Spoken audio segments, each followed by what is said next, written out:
Quando eu fui convidado para conversar sobre esse assunto, eu logo pensei que se teria interesse em me ouvir sobre a questão racial, sobre o negro como outro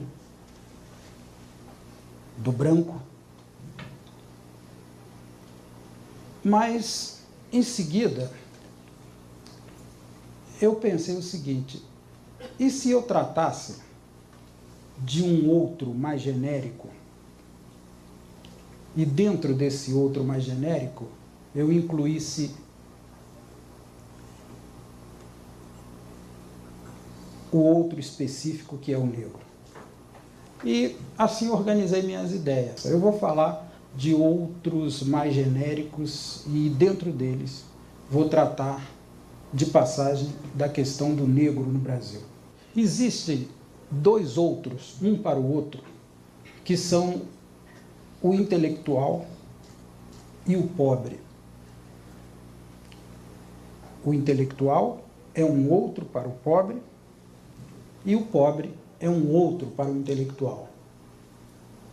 Existem muitos outros, muitos pares de outros na sociedade brasileira. Este é um. E é sobre este que eu vou fazer algumas reflexões aqui.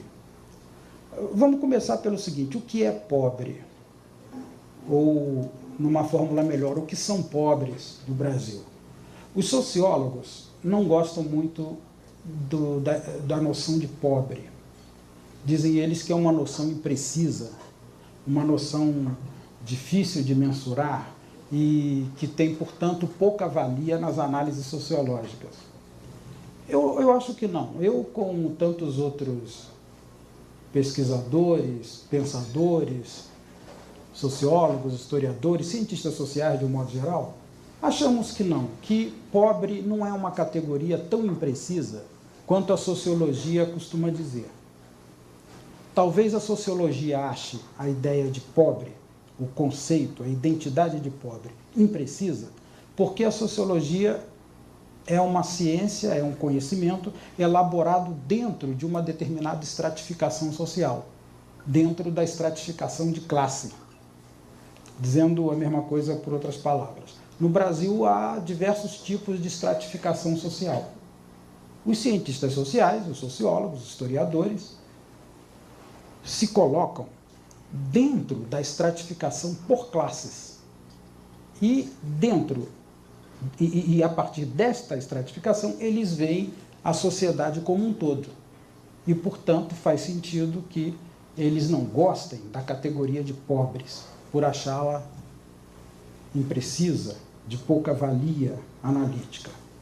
No entretanto, a literatura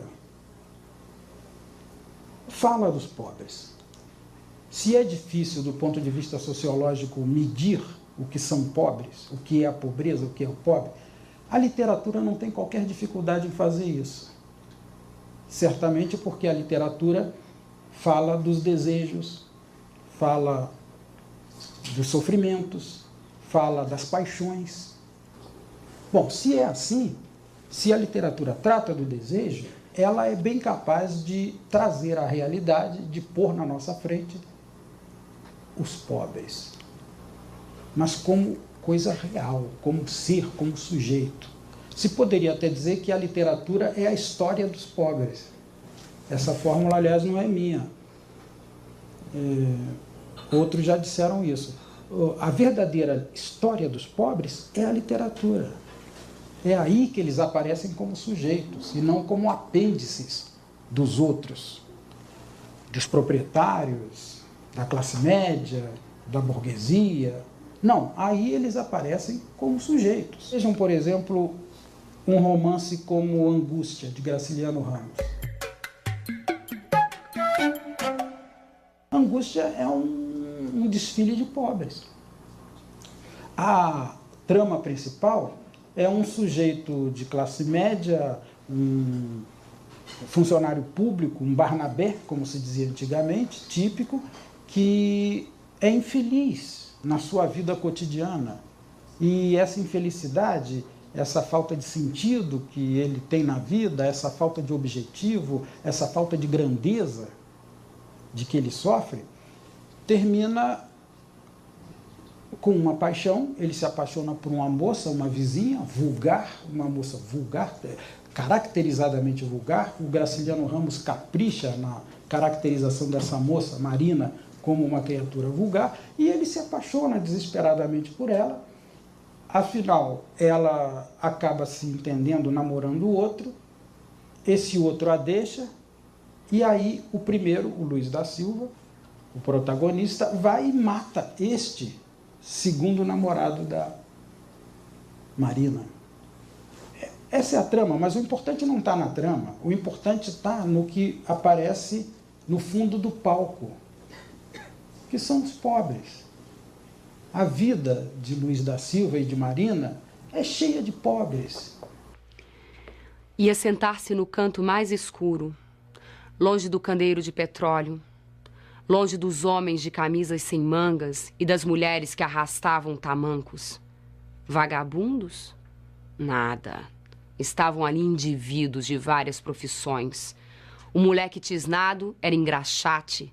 A mulher de chinelos que trazia uma garrafa de querosene pendurada no dedo por um cordel tinha modos de pessoa séria, casada ou amigada.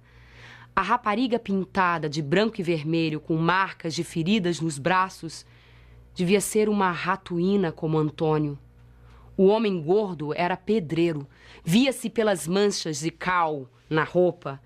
Pedreiro com aquele corpo, que perigo! Um cochilo no andaime, pisada em falso na ponta da tábua, e no dia seguinte a família estaria de luto.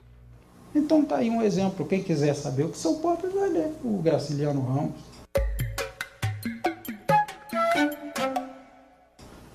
Vai ler Angústia. Mas vejam só, tem um outro caso que não pertence à literatura culta, que pode nos trazer à luz, pode pôr diante de nós o que são pobres. É um folguedo, um auto dramático, muito antigo e universal no Brasil.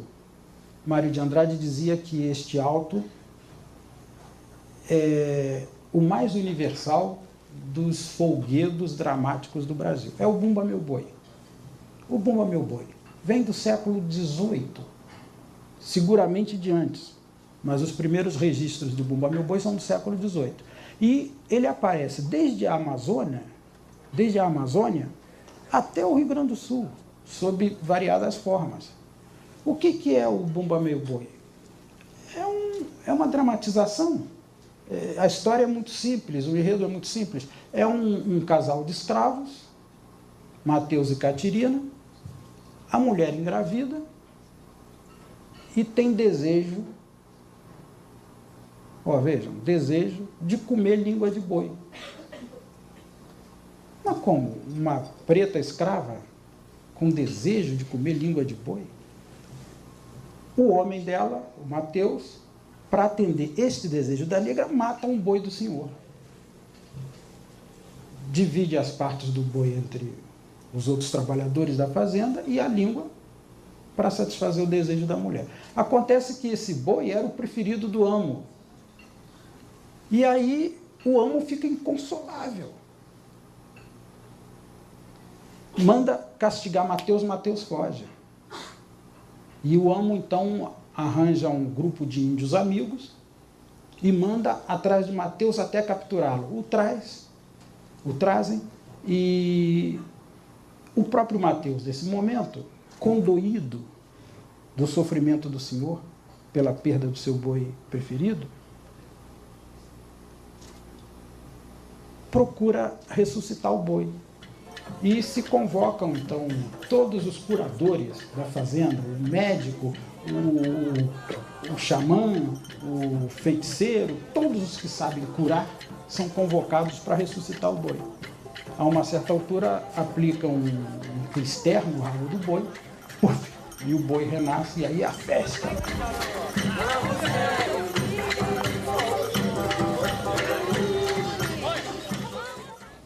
Esse auto dramático é, como dizia Mário de Andrade, o mais universal dos autos dramáticos do Brasil. É a peça literária, digamos assim, mais universal que há no país. Anônima, vem lá do século XVIII. Pois bem, então, o que aparece aí? Pobre. O pobre está aí. Onde é que está a imprecisão? Pobre é aquele cujo desejo é subversivo, cujo desejo pode destruir, desordenar a sociedade. Desejo esse que é capaz também de criar uma representação da sociedade como se ela tivesse virado de cabeça para baixo. Pois bem, então, também não vou me demorar mais nessa parte, nesse aspecto, porque eu gostaria em seguida de dizer o que é intelectual. Agora eu estou dizendo o que é pobre. Pobre é isso, é aquele que deseja e cujo desejo não organiza a sociedade. Ao contrário, desorganiza a sociedade. Pobre seria, portanto, por definição, uma classe perigosa. Essa expressão classe perigosa também não é minha, se encontra na literatura sociológica sobre o que são pobres no mundo ocidental. Pobre é a classe perigosa, é aquele cuja presença, pela simples presença, desestrutura o mundo conforme as outras classes o estruturaram. Então, isso é pobre. Numa definição sumária, esse outro, que é o intelectual, é o quê? Bom, primeiro, todo homem é intelectual. Nenhum homem, pelo simples fato de ser homem, deixa de trabalhar com a inteligência. Portanto, intelectuais são todos os homens. Mas, claro, essa definição não serve para nada. Vamos tentar ajustar a definição. A gente ajustaria da seguinte maneira: intelectual é todo aquele que vive das ideias, cuja profissão são as ideias. Então, nesse sentido, um médico é um intelectual. Um advogado é um intelectual.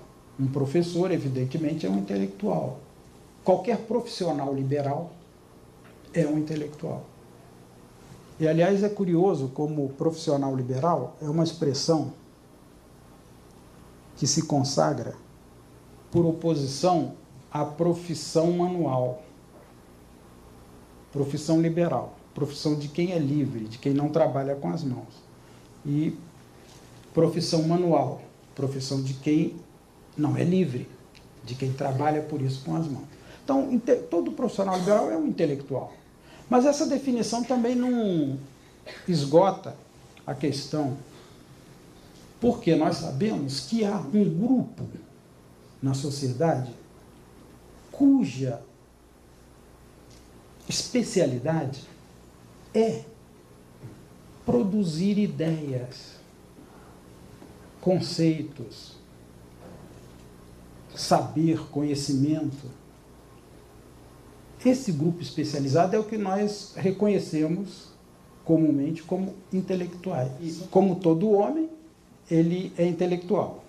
Como ele é professor universitário, tem uma profissão liberal, ele é intelectual. Mas ele é efetivamente intelectual porque ele é um especialista em ideias. Mas que tipo de ideias? Ideias universais. Não é? Ideias universais que podem ser verificadas, discutidas, analisadas, podem circular em qualquer parte do mundo, em qualquer língua. Ele seria reconhecido como intelectual, porque as coisas que ele diz e pensa são coisas universais. Bom, então nós teríamos aí uma definição de intelectual. Intelectual é um grupo social especializado no trato, digamos assim, das ideias universais. Uma questão que sempre se discutiu entre nós, intelectuais, professores, escritores, pensadores, é a seguinte: qual é o grau de autonomia que tem este intelectual, definido por esta forma, um especialista das ideias universais, com relação às outras classes sociais, com relação ao conjunto da sociedade?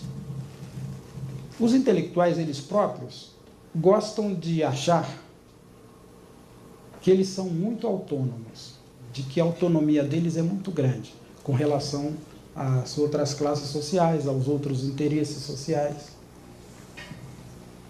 Mas quando se olha bem de perto, se vê que não, que a autonomia desse grupo é muito relativa. O que dá a esse grupo a ideia de que ele é autônomo, de que ele não se prende a nenhum interesse econômico-social determinado, é que ele sempre se refere a outros intelectuais de antes que acumularam ideias com as quais ele trabalha. Então, esse tipo social, que é o intelectual, acha que ele está preso à história da inteligência e não à sociedade onde ele vive. Mas há muitos motivos para desconfiar que não é assim, que o intelectual é um grupo social que presta um serviço importante à dominação social. É isso que, com o tempo, digamos de uns 50, 70 anos para cá, na história do mundo ocidental, se vem percebendo, e vários pensadores vêm garantindo isso, que a autonomia dos intelectuais é só aparente. Eles têm uma função social precisa, importante na dominação social. No Brasil, existe uma crença na democracia racial. Nós, brasileiros, gostamos muito de acreditar que o nosso país é um exemplo de democracia racial. Numa certa época, inclusive, se comparava muito o Brasil com os Estados Unidos, com a África do Sul, e se concluía: estão vendo? Os Estados Unidos são um país racista, a África do Sul também, mais ainda, e o Brasil não. Apesar de termos alguns problemas de preconceito, o Brasil é um país de democracia racial. Bom, a democracia racial, essa ideia, briga com os fatos. Ela não confere com os fatos. É fácil demonstrar que não corresponde à verdade. É fácil demonstrar que o Brasil não é uma democracia racial. Então a questão não está aí. A questão está em por que nós, brasileiros, acreditamos, em geral, que o Brasil é um caso de democracia racial. Quem produziu essa ideia?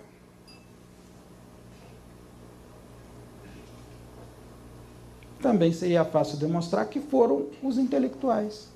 Foi esse grupo especializado em ideias universais que, nas áreas de história, sociologia, economia, ciência política, filosofia, etc., ao longo de muitos anos, de décadas, produziram, inventaram, criaram, elaboraram esta ideia de que o Brasil é uma democracia racial. Esta ideia foi posta a serviço da sociedade brasileira. Com que intenção? Ou como é que ela funcionou? Qual foi a função dela? Foi manter os negros na posição subalterna. Ou seja, foi fortalecer ideologicamente, dar justificativas para a dominação social.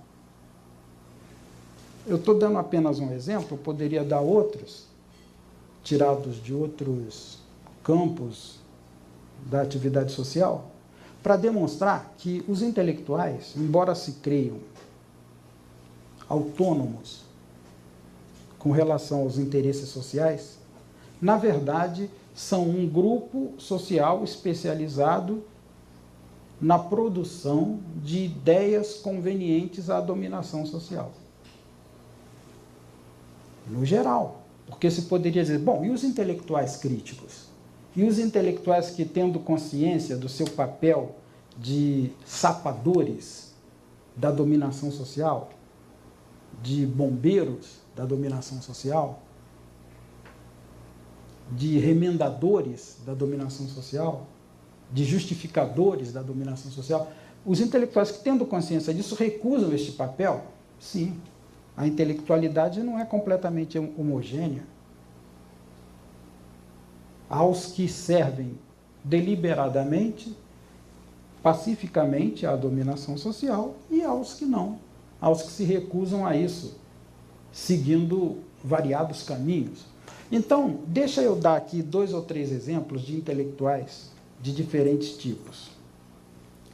Ou seja, o que eu estou fazendo aqui no meu raciocínio? Eu estou dando uma definição genérica do intelectual e agora vou falar de 2 ou 3 ou 4 para mostrar como é que esse grupo chamado o intelectual, este outro dos pobres, esse outro dos dominados,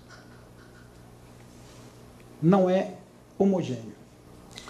Vamos pegar um exemplo do passado, José de Alencar.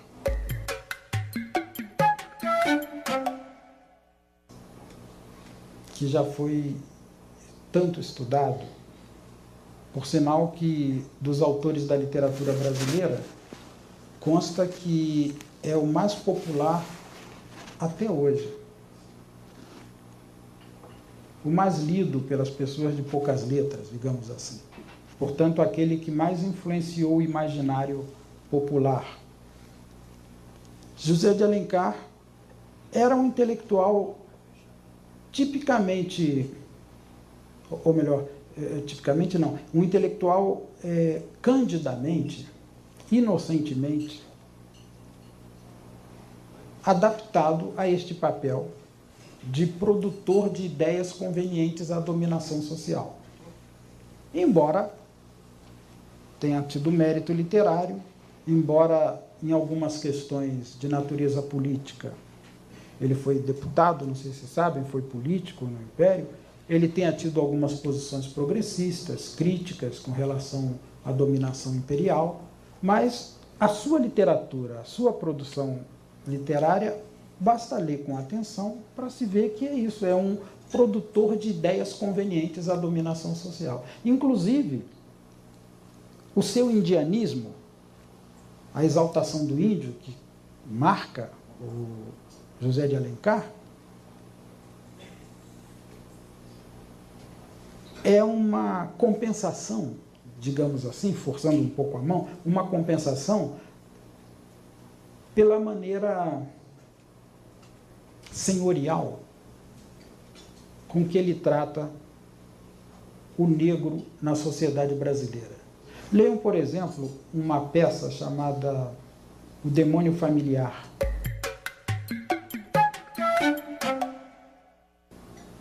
Que é de 1853, se não me engano, e que é excepcional na obra de José de Alencar, porque o tema é um negrinho, um criado família senhorial. Mas, enfim, então José de Alencar seria um exemplo de um intelectual assim, do século XIX. No século XX, há também intelectuais que são adequados a esse papel, que são contentes com este papel. O falecido Darcy Ribeiro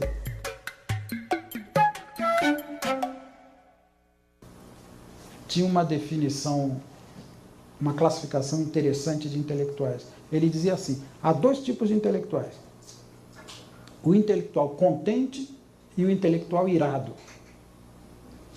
O contente é o que gosta do Brasil como o Brasil é. O irado, como eu, ele dizia, é o que não gosta do Brasil como o Brasil é. Então, o José de Alencar, estou dando um exemplo, era um contente, né? E há uma genealogia de intelectuais contentes, né? Ainda hoje. Em toda a época há. É o intelectual que não se importa de viver num país de pobres. É um intelectual que, para quem este problema não é um problema. Ele é capaz de desenvolver toda a sua trajetória intelectual, toda a sua carreira de intelectual, por vezes brilhantes, sem incluir nas suas cogitações este fato. O fato de que os pobres, com seus desejos sobrantes, não realizados, frustrados, está todo o tempo junto a nós. Bom, mas há outros exemplos. Veja o caso de Mário de Andrade.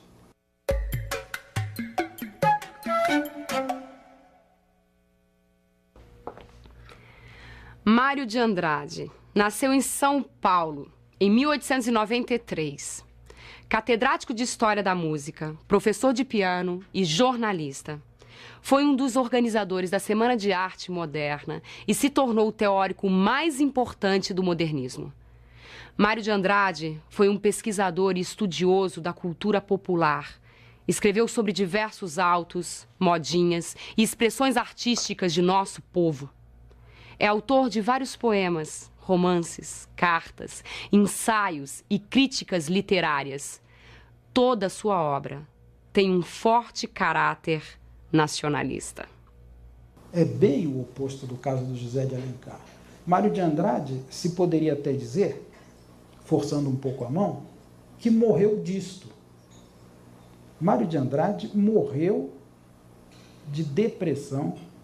Claro, estou forçando um pouco a mão. Dificilmente uma pessoa morre de depressão proveniente de uma causa só. Havia o caso Mário de Andrade, a personalidade de Mário era complexa, como vocês sabem, angustiada, sofrida. Mas uma das razões da depressão em que Mário morre é a descoberta de que, como intelectual, ele não podia fazer nada pelos pobres. O que ele podia fazer? E ele que tanto fez na procura de conhecer a vida dos pobres, a cultura dos pobres, a religião dos pobres, mas ele confessava no fim da vida: fracassei, tudo que eu tentei deu errado. Bom, então, Mário de Andrade ficaria como um exemplo do intelectual que, apesar de estar destinado socialmente a elaborar as justificativas ideológicas da dominação, contrariou esse destino. Sofreu por não conseguir reverter esse destino dos intelectuais. E, na minha opinião, e de alguns outros historiadores da literatura, até uma das biógrafas dele, a Télé Porto Ancona, Mário morreu disso, morreu desse sofrimento. Foi vítima desse cotejo, desse confronto entre esses dois outros, o intelectual e o pobre. É isso que eu quero dizer, em suma. Mas há outros casos ainda, eu vou falar mais de um ou dois só, porque já acho que o que eu estou querendo dizer está sendo compreendido. Eu falei de José de Alencar, falei de Mário de Andrade, poderia falar de Rui Barbosa, poderia falar de Graciliano Ramos, poderia falar de inúmeros intelectuais da estratificação de classes, ou seja, intelectuais cujo lugar, cuja posição é a estrutura de classes. Geralmente de classe média, muitos de origem aristocrática, alguns até de origem proletária, mas sempre o lugar deles, desses que eu falei até agora, é a estratificação de classes, é a estrutura de classes, é o Brasil moderno. Pronto, eu posso simplificar dizendo o seguinte: o lugar de onde saem os intelectuais é o Brasil moderno. É o Brasil que sabe ler, naturalmente, o Brasil que frequenta bibliotecas, o Brasil que vai à faculdade, o Brasil que vai à livraria, o Brasil que fala inglês, francês, é o Brasil moderno, é daí que saem os intelectuais. Mas, excepcionalmente, eles saem de fora dessa estrutura de classes. Eles saem do mundo dos pobres. É o exemplo que eu quero dar, Adoniran Barbosa.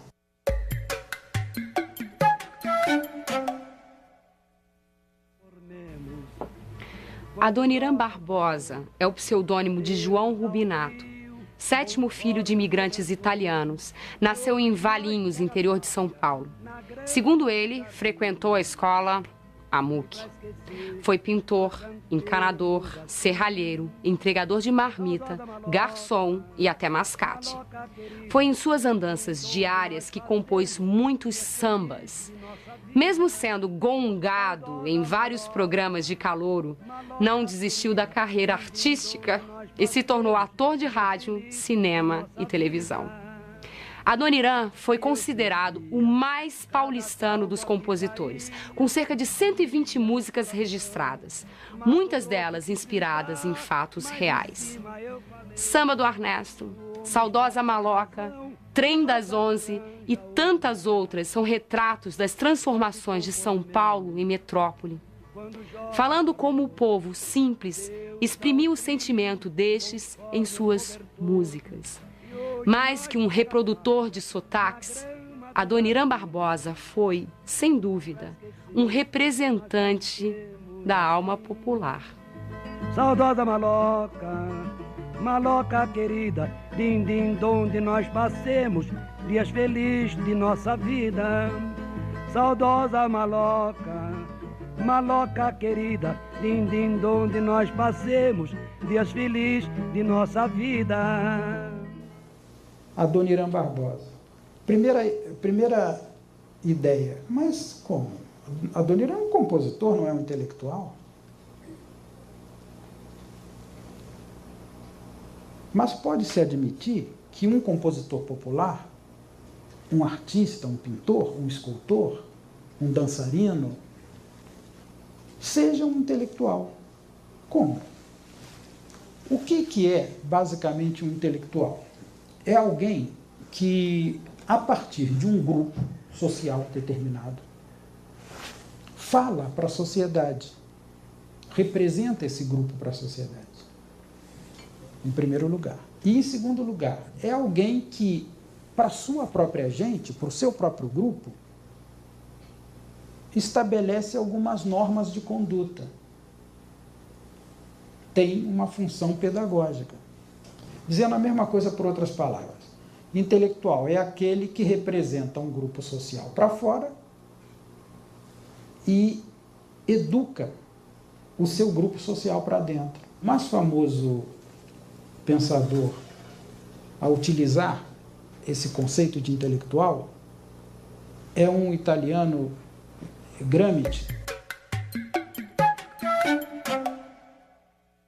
Gramsci criou a expressão intelectual orgânico para designar esse intelectual que é o porta-voz da sua gente para fora, para a sociedade global, e ao mesmo tempo o educador da sua gente. Pois bem, vejam se não é o caso do Adoniran Barbosa. Ele representa para a sociedade geral, ele fala para a sociedade geral o sentimento, a paixão, o desejo, a emoção, o cotidiano dos pobres paulistanos. Não de todos, porque os pobres paulistanos também são heterogêneos, há muitos tipos de pobres paulistanos, mas aquele paulistano descendente de italiano, imigrante pobre, que vai morar na Barra Funda, cujas relações de amizade são na Bela Vista, no Bexiga, é aquela gente ali, aqueles semi-proletários, aquela gente que sem trabalho regular, aquela gente que ocupa uma casa e logo depois vem a polícia, que o dono mandou derrubar, e que vai desesperadamente gramar, como se diz lá em São Paulo, como diz essa gente, é uma linguagem dessa gente, é uma fala dessa gente, é um vocábulo dessa gente, é uma voz dessa gente. Vai gramar até construir uma outra casa, legalizar essa casa, se servindo de um amigo que ele tem na prefeitura, e depois de a casa pronta, ele convida o Joca e o Mato Grosso, se não tiverem pedindo esmola na Avenida São João ou vendo o sol nascer quadrado, a vir também para casa, para vir morar com ele. Vem, pode vir, eu agora já tenho uma casa legalizada. Bom, eu estou dando um exemplo aqui, vocês conhecem a música, quer dizer, as músicas a que eu estou me referindo, mas todo o repertório do Adoniran Barbosa pode ser visto assim. É o pobre, o ítalo paulista falando para fora. Porque eu quero falar errado, mas às vezes não é porque eu quero, porque eu não sei não falar certo. Mas olha, francamente, eu gosto de falar errado. Prefiro falar, peguemos o que pegamos, prefiro falar. Nós fomos o que fomos, prefiro falar. É mais gostoso falar errado, mais pitoresco. Se acabar com o meu linguajar, acaba com o nosso folclore. Vou dar exemplo de um intelectual dos pobres da minha cidade, que também jamais seria reconhecido como intelectual pelos intelectuais propriamente ditos, pela academia, pelos especialistas em ideias universais, mas ele é um legítimo intelectual. Escola de samba. Quem inventou a escola de samba? Aparentemente, já nasceu pronta. Ou alguém diria, não, mas foi algum cara aí, que foi a Rede Globo que inventou.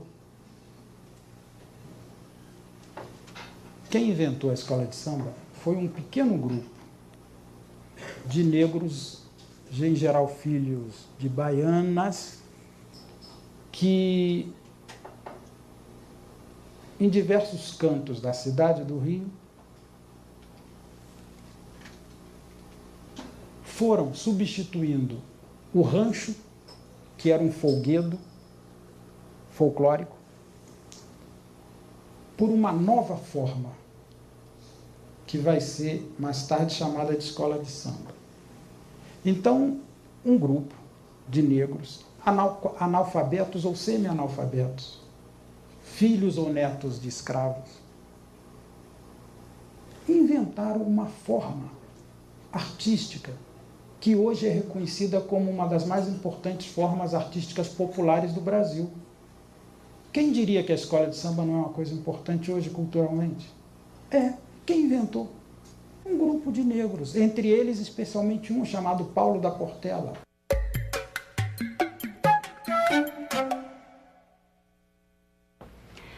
Paulo Benjamin de Oliveira nasceu em 1901 e morreu em 1949, no Rio de Janeiro. De ilustrador de móveis e funcionário da Caixa Econômica, se tornou compositor, poeta popular e sambista. Construiu um nome e um mito. Paulo da Portela. Compôs cerca de 200 músicas, além de ser um grande improvisador no samba de roda. Foi responsável por trazer o primeiro samba-enredo que contava uma história real e criou a comissão de frente, as alegorias e o carro que desenvolvia o enredo. Com Paulo da Portela, o samba rural da zona norte do Rio de Janeiro conquistou o respeito e a admiração de toda a sociedade e entrou na história para ficar. Esse Paulo da Portela começou a impor elementos a esta forma chamada rancho até vê-la transformada numa outra forma. Então vamos ver. Há muitos outros na sociedade. A ideia de outro está absolutamente presente todo o tempo na nossa vida. Há sempre um outro em face do qual a gente se constitui. Ao invés de falar do outro negro em face do outro branco diretamente, eu preferi alargar a reflexão e trazer para a reflexão de vocês considerações sobre esses dois outros, o intelectual e o pobre. Mostrei que, embora a ideia de pobre pareça imprecisa para a sociologia, através da literatura que fala das paixões, dos desejos, das emoções, os pobres se tornam uma realidade. Talvez a realidade mais gritante do nosso país, aquela de que a gente não consegue escapar, mesmo que a gente se feche em condomínios. Não consegue escapar. E o intelectual é uma criatura, é um outro, ou contente com isso, contente querendo dizer aí indiferente, né? Feliz, inocente, ou ele é um angustiado, um aflito, um que quer resolver isto, como foi o caso que eu dei aqui, por exemplo, de Mário de Andrade.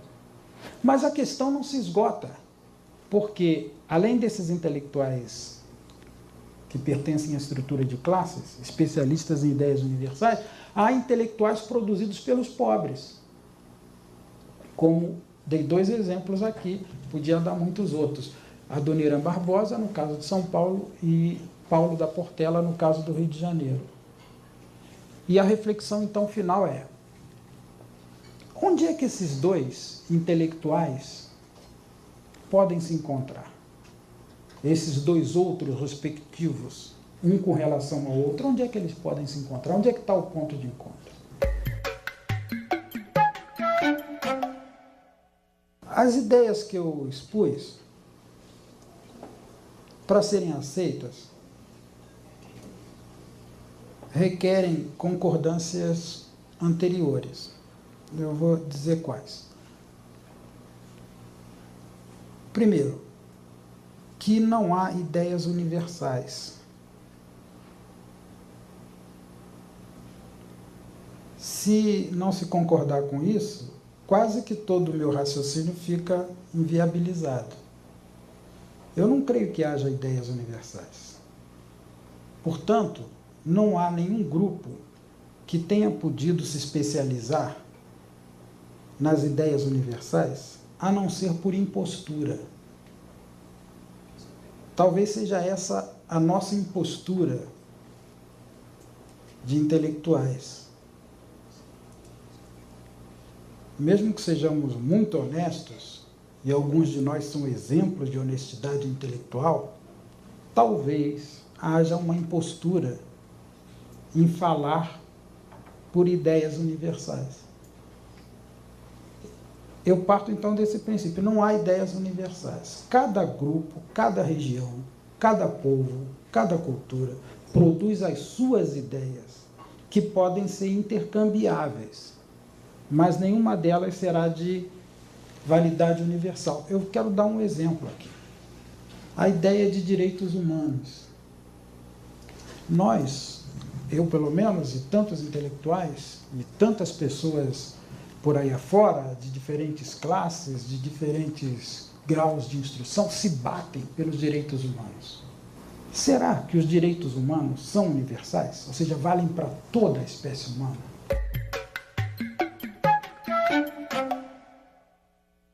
Outro exemplo, a democracia. A ideia democrática, de governo democrático, de representação política democrática, é universal? Então, primeira concordância, que seria preciso para se concordar, em última instância, com o que eu propus. Não há ideias universais.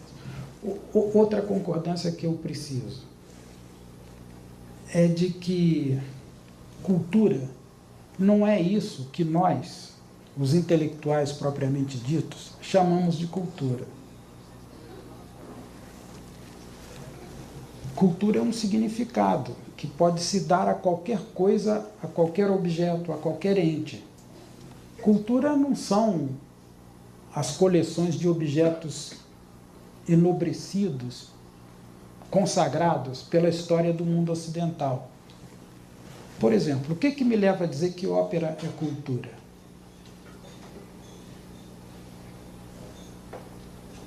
O que me leva a dizer que Picasso é cultura?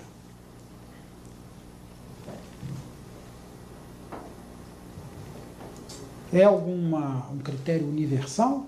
Há esse critério universal?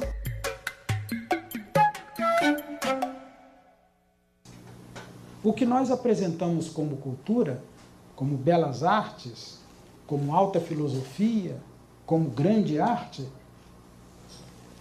é uma criação nossa, ocidental, moderna. Não pode ter validade universal. Como a democracia não pode, como os direitos humanos não podem.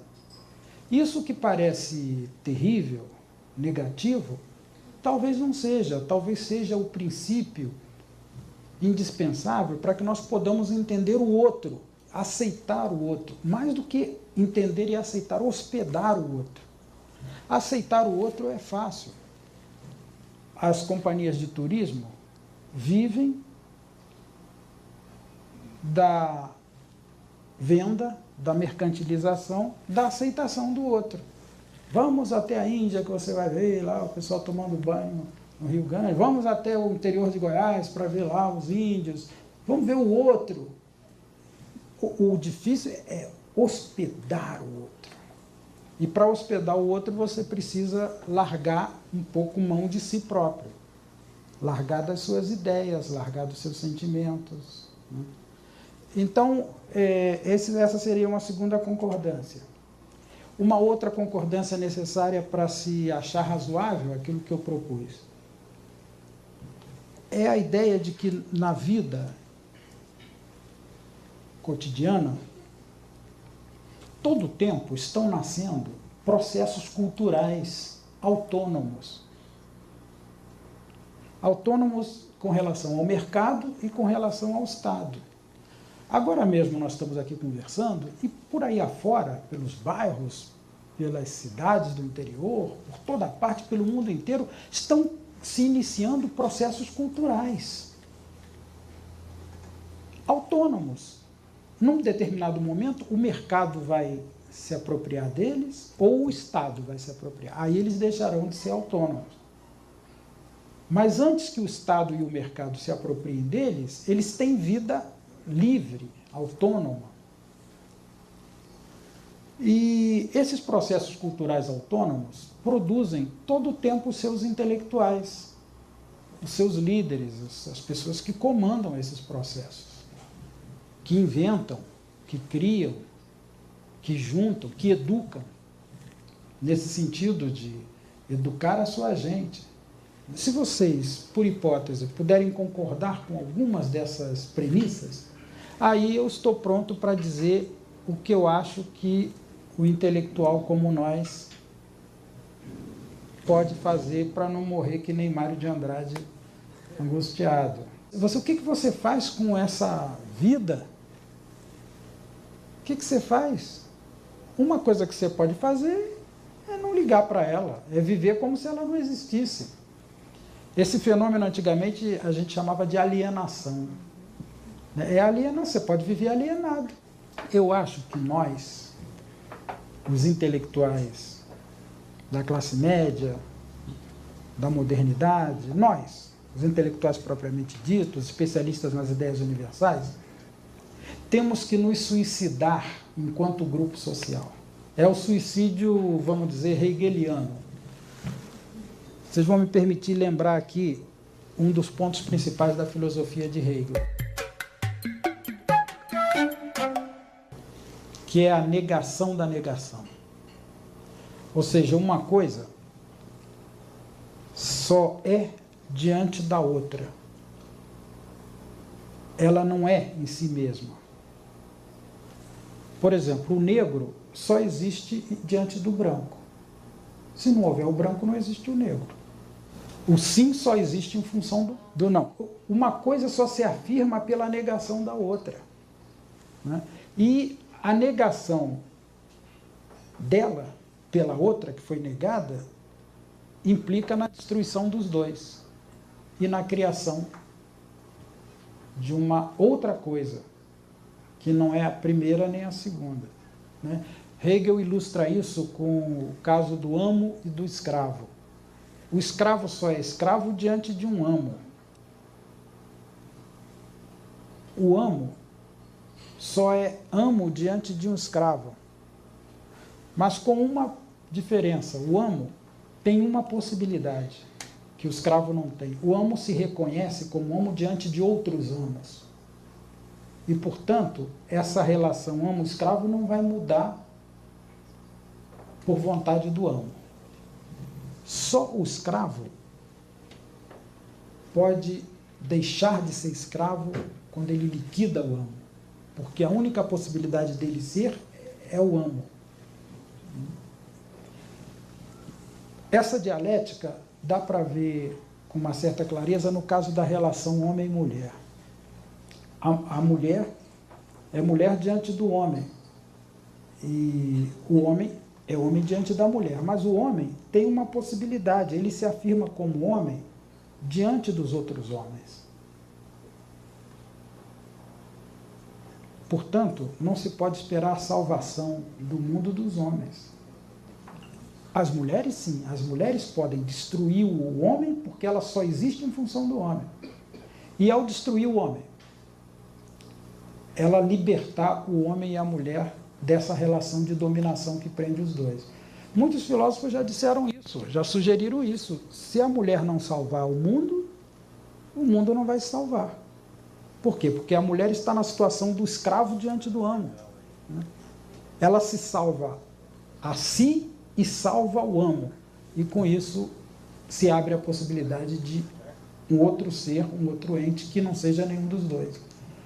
Um ente livre, uma criatura que estará muito adiante de todos nós, que terá, ainda segundo Hegel, dado mais um passo no sentido da realização da ideia universal. Ou seja, o movimento, o progresso, o desenvolvimento, a evolução, só acontece quando os dois opostos se negam, se destroem.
Quando eu fui convidado para conversar sobre esse assunto, eu logo pensei que se teria interesse em me ouvir sobre a questão racial, sobre o negro como outro do branco. Mas, em seguida, eu pensei o seguinte: e se eu tratasse de um outro mais genérico, e dentro desse outro mais genérico, eu incluísse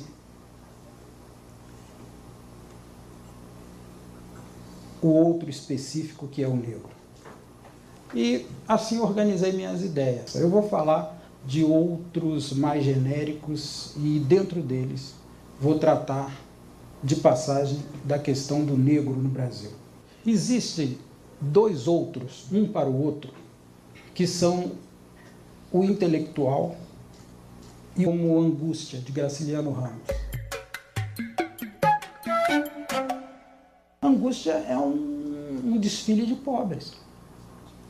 A trama principal é um sujeito de classe média, um funcionário público, um Barnabé, como se dizia antigamente, típico, que é infeliz na sua vida cotidiana.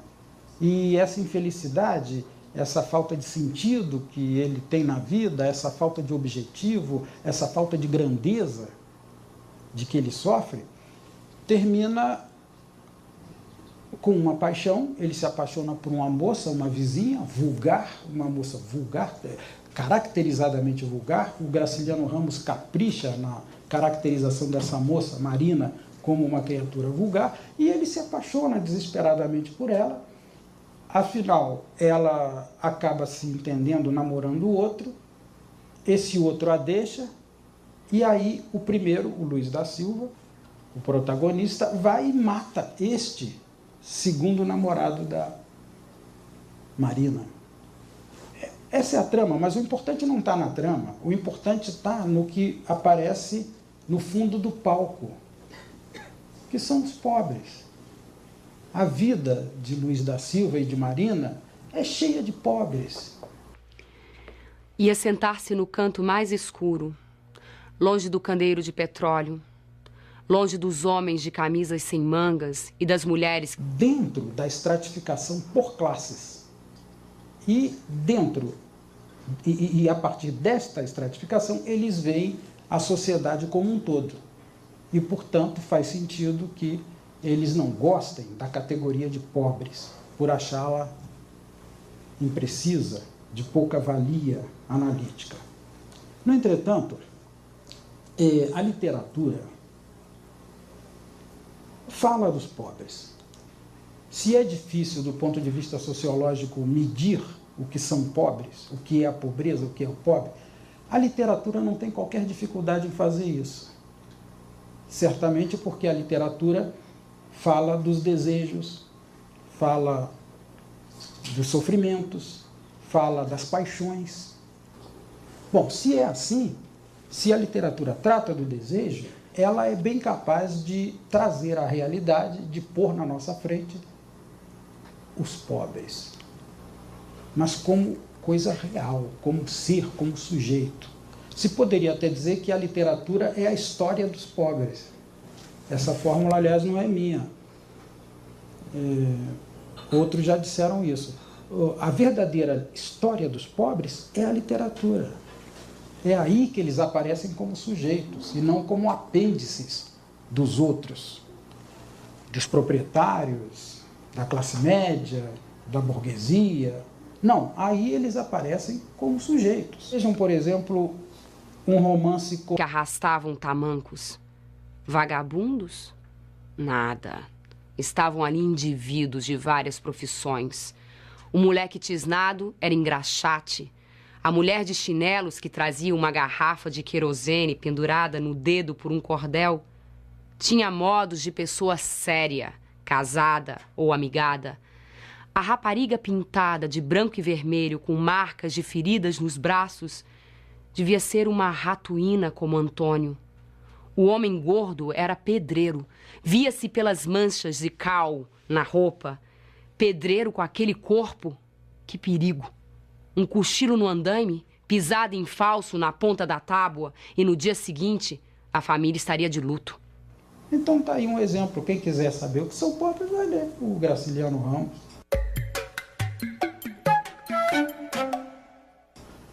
Vai ler Angústia. Mas vejam só, tem um outro caso que não pertence à literatura culta, que pode nos trazer à luz, pode pôr diante de nós o que são pobres. É um folguedo, um auto dramático, muito antigo e universal no Brasil.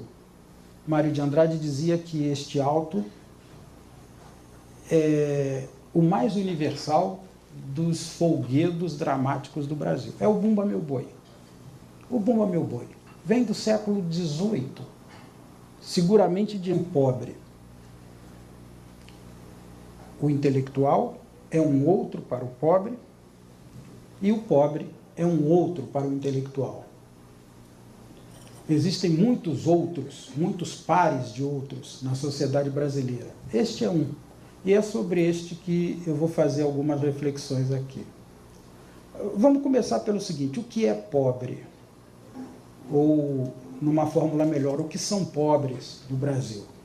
Os sociólogos não gostam muito da noção de pobre.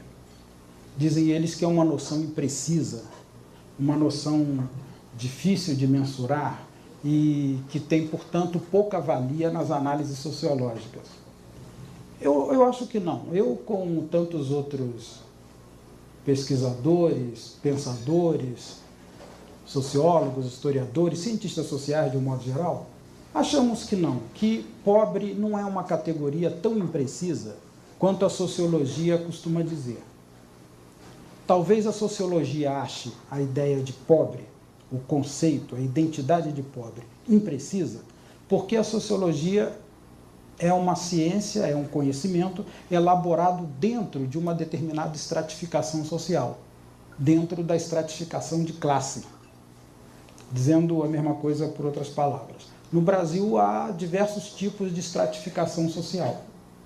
Os cientistas sociais, os sociólogos, os historiadores, se colocam